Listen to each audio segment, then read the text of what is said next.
children being killed. There were people hanging off of Air Force jets that were leaving, and you're saying that you guys are proud of the way that this mission was conducted? Nobody's saying that everything was perfect, but there was a lot that went right. So yeah, there's a lot to be proud of. For all this talk of chaos, I just didn't see it. Not from my perch. It was tough in the first few hours. You would expect it to be. The Biden administration saying there's a lot to be proud of in its review of the Afghanistan withdrawal, but the 12-page summary repeatedly placing blame on Donald Trump, saying in part, President Biden's choices for how to execute a withdrawal from Afghanistan were severely constrained by conditions created by his predecessor. Here with the reaction, former Taliban negotiator and senior Trump administration official Adam Boehler. Adam, thanks for joining us. There's a lot of ground to cover here, even within just 12 pages. So give me your take on what Kirby had to say, which is there's a lot to be proud of, not a lot of chaos. I'll tell you what I am proud of, which is our U.S. military response. And when you look at the issues here, it's because things were decided in glass towers. At the end of the day, if you look at what happened, what went down here, it was not that the U.S. should have a big military buildup in Afghanistan. It's bipartisan that we don't need that many people. This is about execution on the ground, and it's about dates that were given people. So I'll say what I am proud of, which is our U.S. military, but I'm certainly not proud of our execution at a senior level in Afghanistan. Yeah, I don't want to harp too much on. We saw what Biden's choices were, even if he doesn't acknowledge them. But go back to the Doha agreement, something you were a big part of. What would you have foreseen as how this would have gone had President Trump won re-election, if the agreement had been the path forward?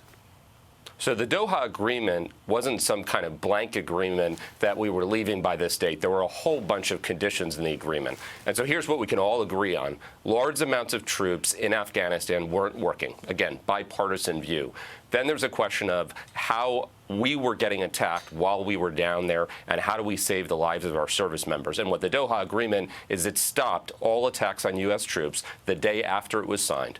And it had a number of very clear conditions. Those conditions were not satisfied. And so one of the things you always think about is you base a withdrawal not on a date.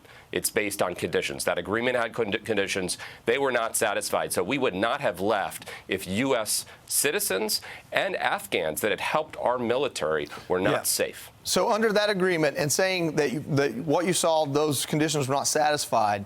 So President Trump is president. You all are helping coordinate this. We get into the summer of 2021. There's 2,500 troops in Afghanistan. Would the move have been to put 5,000 more? Could President Trump had stopped this from happening with 2,500 troops? What's the disparity there?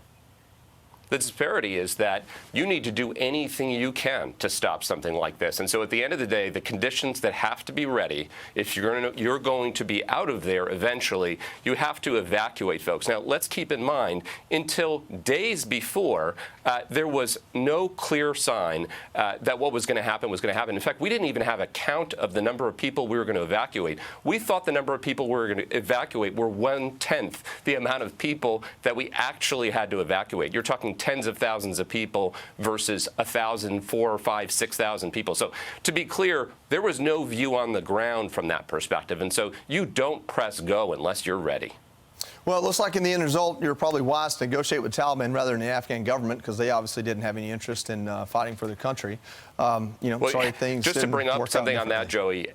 Yeah, to your point, Joey, let's look at the stark contrast between President Ghani, Afghanistan, and President Zelensky. We've got to leave it Ukraine. here. Unfortunately, we got to leave it here. I do want to get you back on, and I want to talk more about this. This is an hour-long conversation. Maybe we'll hit it 3 minutes at a time. Thank you.